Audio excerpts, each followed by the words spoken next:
Welcome to the Private Practice Survival Guide podcast with your host, Brandon Seigel. I'm a published author, speaker, entrepreneur, and private practice strategist dedicated to transforming the way that healthcare functions. This podcast is all about empowering you to create the change you want to see. Let's dive in.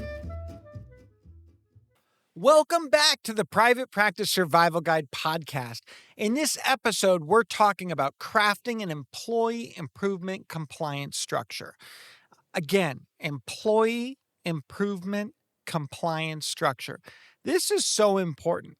But before we begin, I want to flip the script a little bit. I want to figure out, first and foremost, I want you to identify when you were an employee, what did performance improvement look like?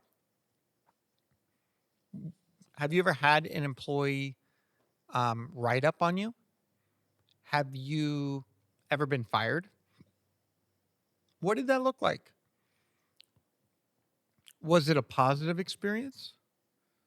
If someone were to call you, and let's say it's your boss, and they said, hey, we need to meet and we need to discuss your performance.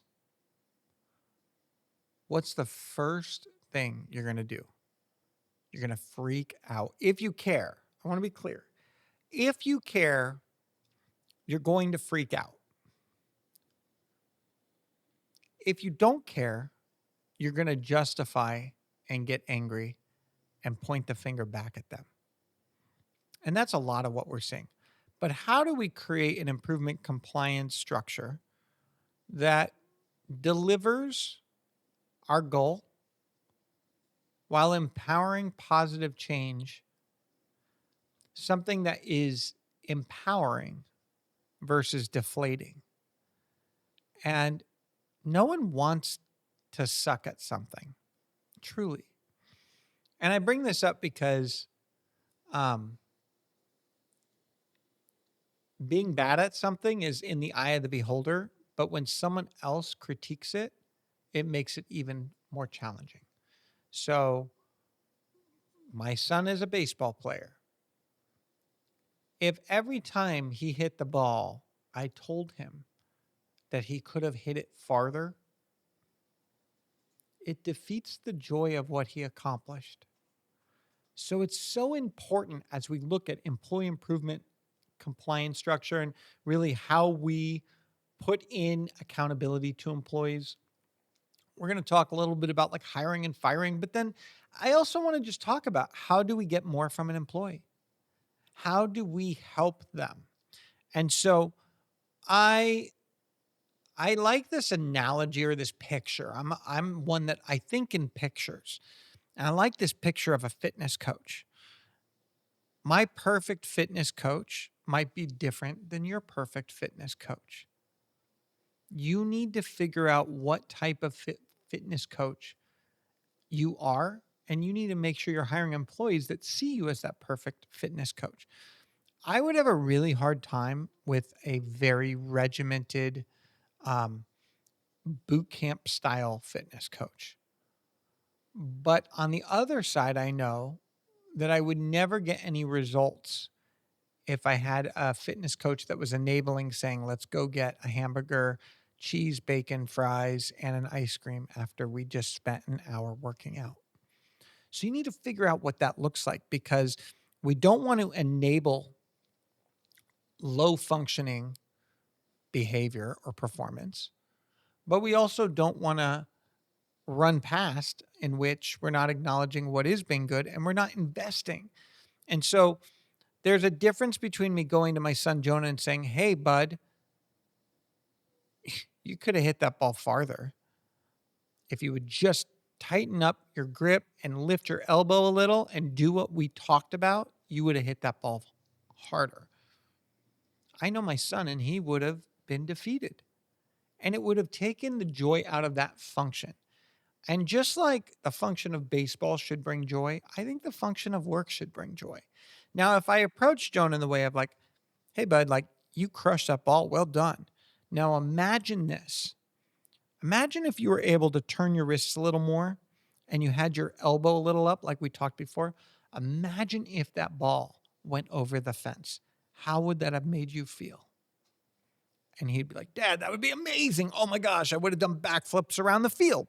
My point is, he would have seen what I was trying to get him to, bought in, and be more invested in making the change that I'm recommending. So when we look at employee improvement, I want you to see that. I remember the first time I ever had a performance improvement plan. I was 15 years old. I was bussing tables at a five-star restaurant. I was the only gringo, I'm being honest. And I recognized that I had no work ethic in comparison to everyone I worked side by side. And the main chef owner pulls me aside, has a British accent, says, Brandon, you're a bright young lad, excited for you to be part of this company. But he said, do you know how many tables they turn? And I said, no. And he said, they're turning 2 to 3 times more tables than me. And I was like, I'm like barely able to hold my back was so in pain by the end of a 5-hour shift. And they were going on to their second job. Like that's what taught me work ethic. But 2 things happened there. One was the owner acknowledged me, which I appreciated. He said, I'm a bright young lad. And he did compare that my results were underperforming the standard of others. I had to evaluate 2 things at that moment. One was, does the standard that he is holding others to align with me? Do I agree with that standard? Do I think that I comfortably can perform at that level? Or maybe I'm not fit for this job. And I have to be okay that I can only be me. So either I'm going to figure out how to do it, or I'm going to figure out that I'm not fit for the job. Part of that's on me as an employee. Part of that's on him as an employer because he didn't check me out. He didn't see what I could do before. He knew he was dealing with a green gringo. And I don't say that in a disrespectful way. I'm just being honest.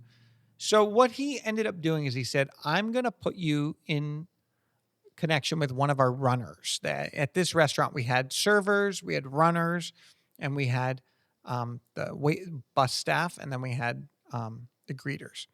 And he said, I want you to spend one day with a runner, and I want you to see the pace in which they operate. And then I want you to see how you could put that into action as a busboy. And sure enough, I recognized where my deficit was. I recognized that physically I was not in the shape I needed to be in. I recognized that the capability was there. And it was a summer job. I'm like, I'm going to finish this summer and I will do whatever I need to do to never have to do this job again. And it gave me motivation. And my point is, some jobs are not meant for people forever. And that's part of improvement, is understanding where do we improve? How are we at our best? What can we do? And ways that we can strategize around that. So when we're defining our employee improvement structure, I want you to remember that an employee improvement structure is a systematic approach designed to enhance the skills, performance, and overall development of employees within an organization. What are some key words that I just said? It's a systematic approach. Systematic to me means it's consistent. It's got several touch points. It's got a process that is just finite. You know every single thing you need to do to make that consistently happen the same way. So systematic, in my opinion, I'm not looking up linguistically, but in my reality, systematic is like the opposite of just making something up on the fly. I'm not improving my employee improvement structure. I'm systematically approaching it. But it is designed to enhance skills, performance, and development. And I'm going to focus on a word that I put, and I defined this a very specific way. The word enhance. Enhance is to build and make better. How many of you, your employment improvement structures are designed to invalidate, are designed to negate, are designed to deflate? I want you to enhance. So the components that must be included in this, we must have assessment and feedback. So that means that we are assessing the way that something functions and we are providing different levels of feedback. I believe we should also have one's self assess and provide feedback. One of the ways we may enhance an employee is to help them discover what they don't see in themselves. The next is we want to create goals. But in that goal setting, I want you to set two types of goals. One goal that is an organizational improvement goal, and one goal that is an individual improvement goal that individual is setting. So, hey, Brandon, we're going to be setting a goal for you to see 3 extra appointments a day. That is a goal to get you in alignment with your original job offer. And we're going to work with you, but that's our goal. What is your goal? Name one goal. So Brandon says, you know what? I have the goal that I can shave 10 minutes off my documentation time for every appointment. That's what my goal is. They coexist together. One is a goal that Brandon set out, one is a goal that the organization set out, and they both coexist and they both synergize to create the outcome of improvement and buy in. But here's the deal. Before I go into the next, I need to make sure Brandon wants that goal. So, Brandon, you signed up for ABC amount of appointments per day, and you're not there. Do you, in a new unit of time, feel that the goal that we originally hired you for is fair, reasonable, and achievable? And you're going to come to me, and Brandon may say, no, I don't think it's fair, reasonable, and achievable. And that is where the homework comes in to say, if they don't believe it's fair, reasonable, and achievable, they need more training and development. And that's the next level. Now, whether they want it, that's a different thing. Would you like to perform at that? So I recognized in my busboy days, I recognized that it was achievable, but I didn't want it. So I finished that job that summer and did not go back. And that's okay. But part of your discovery process, if you don't do the right recruitment, is understanding that you're going to reach points where the goals that you set that they originally agreed to are not goals that are sustainable for their needs, wants, and desires. And even if you train and develop them to achieve those goals, they may not be desiring to perform at that level. So the desire to perform at that level is the most critical part to an employee improving and sustaining that improvement long term.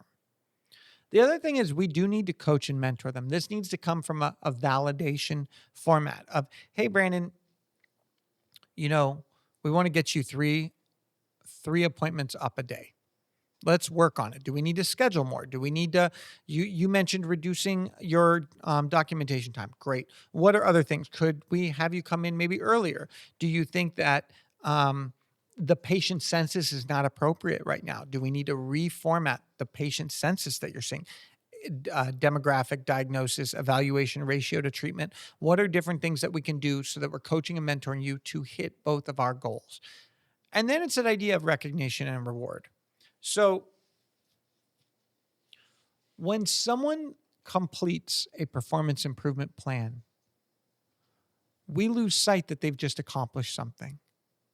It's just like, okay, now you're back at it. This is what I hired you to do. Go at it. Does that feel good? No. Hey, Brandon, I know that this has been a rocky road, and I want to acknowledge you for taking responsibility, investing in your training, coming up with solutions, and I want to recognize and reward you in the way of acknowledging you have now completed this, and as a result, you are no longer in a performance improvement plan process, and you're back to the regular ongoing rewards that we have as an organization. And so maybe there are certain rewards that during performance improvement are not accessible for those employees. I don't know. That's for you to decide. But there should be some recognition and rewards. There should be some accomplishment when they continue that, buy-in, accomplishment, etc. The other thing is we need to be continuously monitoring and evaluating.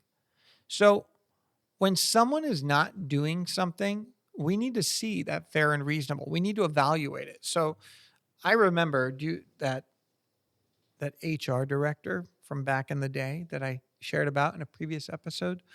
Um, I remember that she had come up with 30 billable hours was the minimum expectation of delivery in order to sustain full-time benefits. And I remember one day I went to her and I said, "Hey, how many people who are full-time benefited employees are continuously within a reasonable doubt above that minimum?" And she said 1 out of 85 employees was continuously at that level. And I said, "So the level is not realistic." And she's like, "I don't know what you're talking about. Someone did it. So if someone can do it, they all can do it." I go, "No, we need a majority expectation. This is not fair and reasonable. And you're then not following policy as a result. And ultimately, we need to reevaluate the expectations of this performance." So if you're putting someone into a performance improvement plan that others are not able to sustain on a continuous basis, you need to reevaluate that expectation. This falls just as much on the organization as it does the employee. This is a partnership. This is a marriage. And we need to work together to a fair and reasonable and achievable goal. Now, I'm going to ask you, why do you think that this HR director chose 30 billable hours as the minimum milestone for full-time employment? Why do you think she named that for benefit eligible? She named that based on finance. And these were all home health at the time. So you have to recognize there's a difference in delivering consistently within a reasonable doubt a minimum of 30 patient care hours in the field continuously without a reasonable doubt. And she chose it based on money.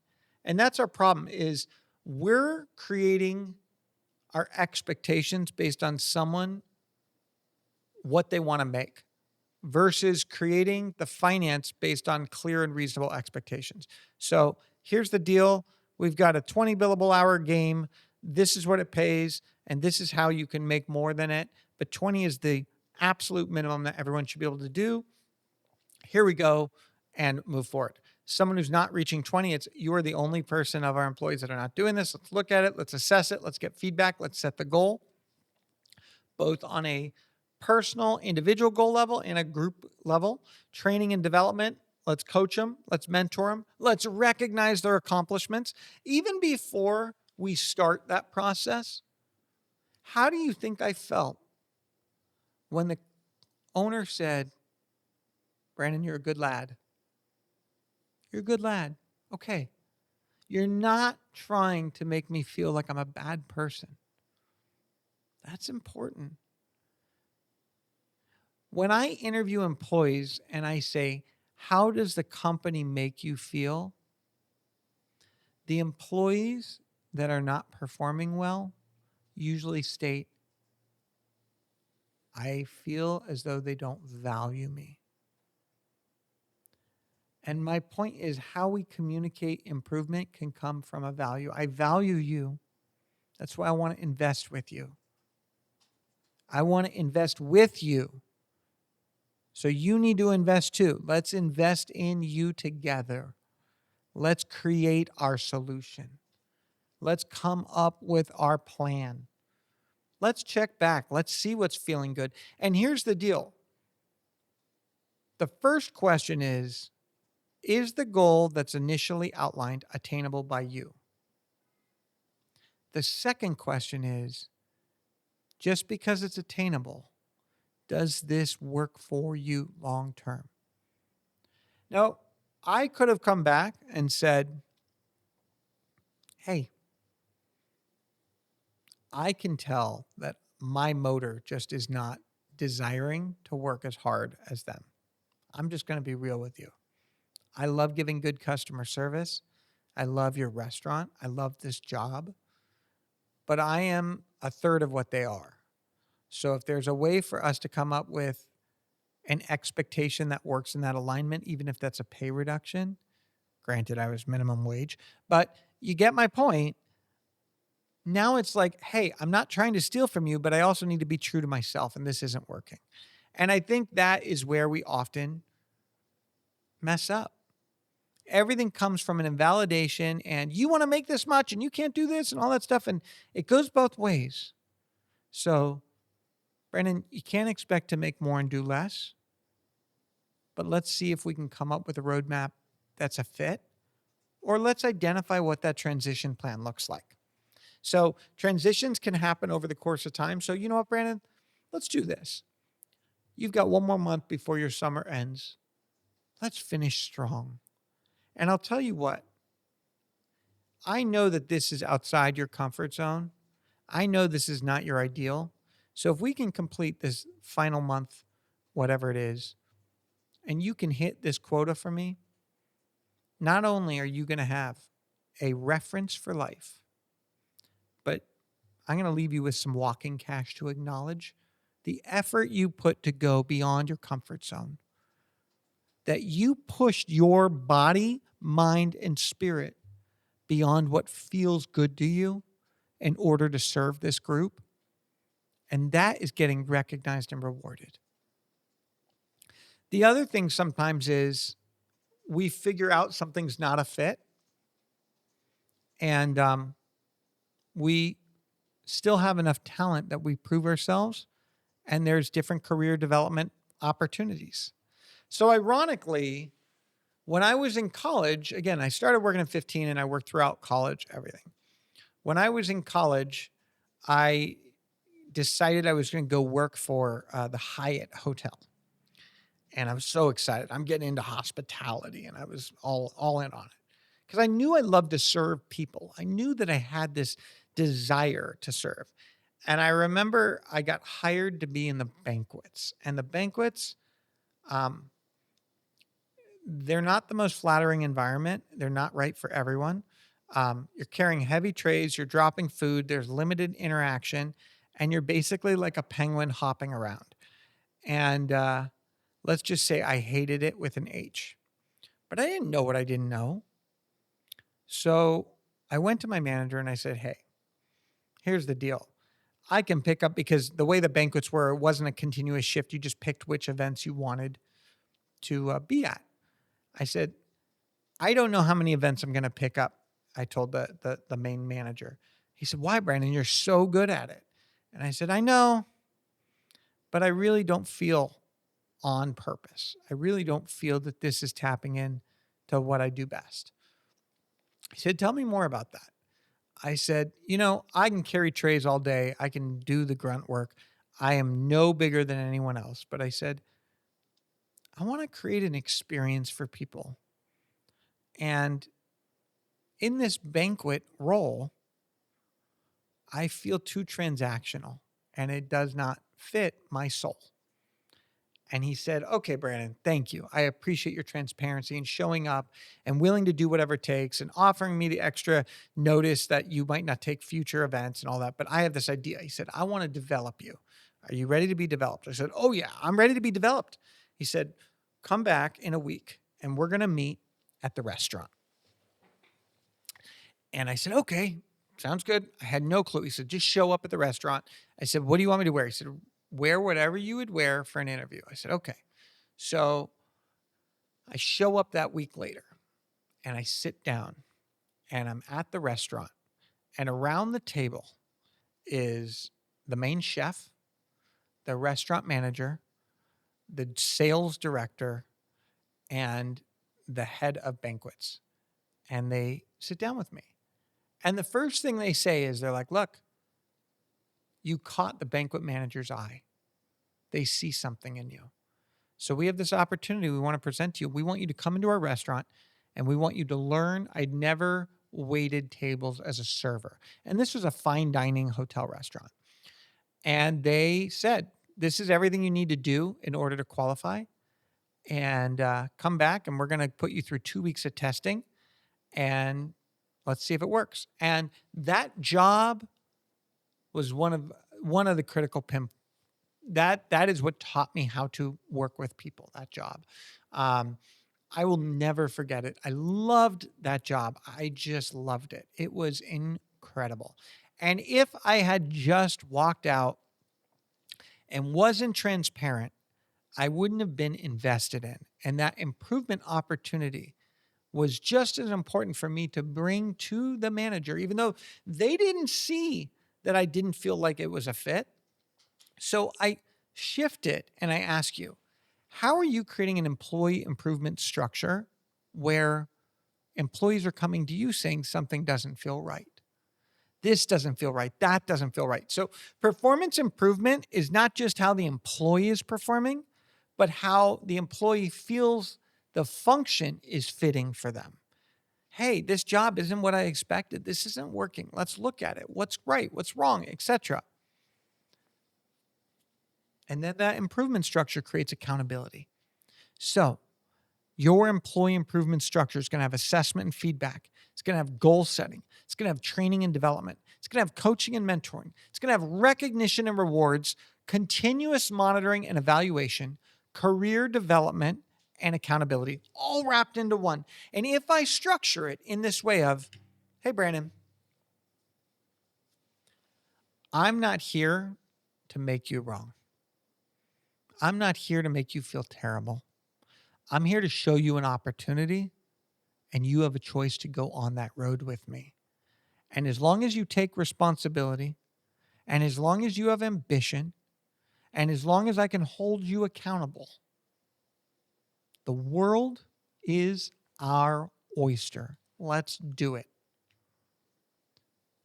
So we also have to identify the change potential. See, every time that I've had a performance improvement, they see that there's change potential. But change potential is a desire to change on behalf of someone else, that they have a desire to change, that they want that. And I think that's critical for you to look at. So I want you to define with them their change potential. Do you like this change? Do you want this change?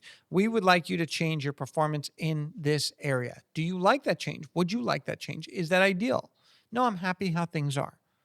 Okay, well, that's not what we originally agreed to. So we need to redefine what our agreement is going to look like, because your terms of employment were subject to the following.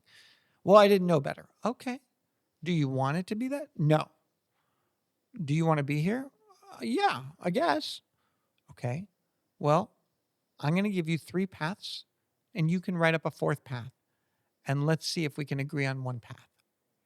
Their path says, I want everything to stay the same and I want a raise. And your path is, here's option 1, 2B. They go, well, I want it my way. It's like, okay, clearly what you want only works on one side of this agreement, and I can't come up with more than the 3 I've presented. So let's name our transition plan. When would you like to start looking for a job? I will secure your employment with us for the following period of time, provided you do the following. And if we can make this transition successful, I'll even bonus you on a successful transition. How does that sound? My point is, sometimes the transition is better than the layoff or the firing. So a layoff means that you're eliminating a role. It means that you are reducing your workforce and you no longer have that role available. Firing is typically that you have someone that you are firing because they have violated your policies, and there's a clear accountability there, that they understand, etc. I come from California. California is a very challenging state. I truly do not believe in firing unless it is an abundance of black and white. And I will always actually ask for a transition before I fire. because it's not in the benefit of the employer to fire someone, in my opinion. Now, I know we're at will and all of that. I kind of believe that we don't really structure at will, because if we structured at will, then it would be like, hey, you don't care if they leave tomorrow. So we all put it in for legal purposes, and technically we're at will, but I believe most people violate what at will terms would be anyway. So it's very, very hard. So I prefer transition plans. Layoffs, I can justify to a certain extent, where I'll do a layoff with like a severance, etc. And then a firing is you're done, you're over, you're gone. And you have to worry about legal repercussions. Even when you think you're right, you should seek legal counsel first. So plan ahead and follow legal procedures. Ensure that you have clear and consistent policies and procedures. Identify if the role is being eliminated or if the employee is being terminated with cause. Ensure you have a strong paper trail that includes warnings, training, several accountability steps to give employee benefit of the doubt. Communicate clearly without limited emotion, but always be professional. And so I think it's so critical that you understand that employee improvement should be about optimizing change potential versus deflating the function of what they do. Defining how you can help them improve and that you get buy-in. Understanding the change potential that they want and they desire. Knowing when a transition plan is best, when a layoff is a necessity, and when firing is required.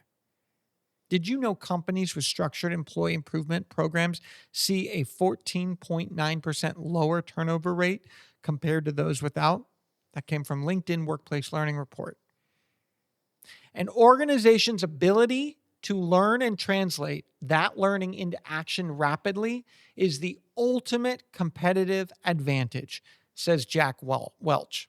Again, an organization's ability to learn and translate that learning into action rapidly is the ultimate competitive advantage, Jack Welch. Thank you for joining the Private Practice Survival Guide episode. I hope that you will like us, you will subscribe, you will share about us, because sharing is caring, and that you know that together we can thrive, not just survive. Thank you for tuning in to the Private Practice Survival Guide podcast. I'm incredibly grateful to each and every one of you. Exciting news. We're now available everywhere, from Spotify to Apple Podcasts to YouTube or anywhere you like to listen to your podcasts.